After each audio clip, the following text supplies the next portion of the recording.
ছয় শ্রেণীর মানুষ বিনা হিসাবে জান্নাতে যাবে। আল্লাহ যেন এই ছয় শ্রেণীর ভিতরে আমাদেরকে একটা শ্রেণী হিসাবে কবুল করে, বলেন আমিন। কয় শ্রেণীর মানুষ বিনা হিসাবে জান্নাতে যাবে? কয় শ্রেণীর মানুষ বিনা হিসাবে জান্নাতে যাবে?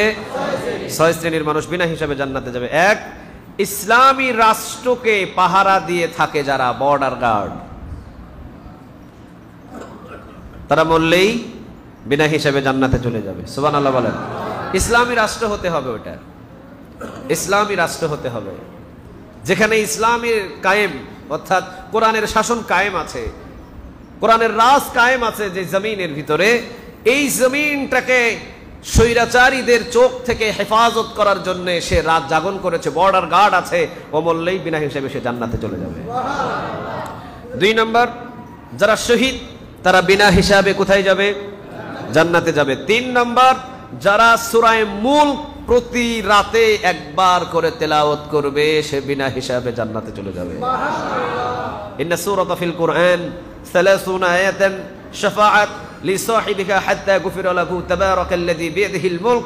রাসূল বলেন সূরা মুলক যে প্রতিদিন একবার তেলাওয়াত করবে কিয়ামতের ময়দানে সূরা মুলক তাকে সুপারিশ করে বিনা হিসাবে জান্নাতে নিয়ে যাবে।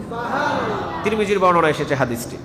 এই জন্য যে সূরা মুলক তেলাওয়াত করবে প্রতি রাতে একবার সে কোথায় যাবে? বিনা হিসাবে জান্নাতে চলে যাবে। 4 নম্বর, জুমার রাতে যদি কেউ মারা যায় অর্থাৎ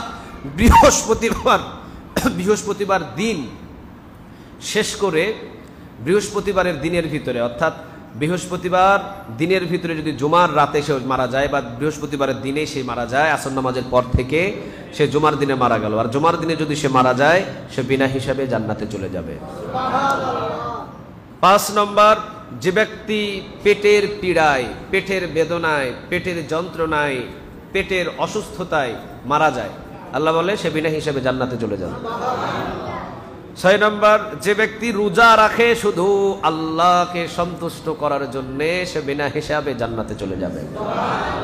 আল্লাহ আমাদের সবাইকে এই আমলগুলো করার তৌফিক দান করো, বলেন আমিন।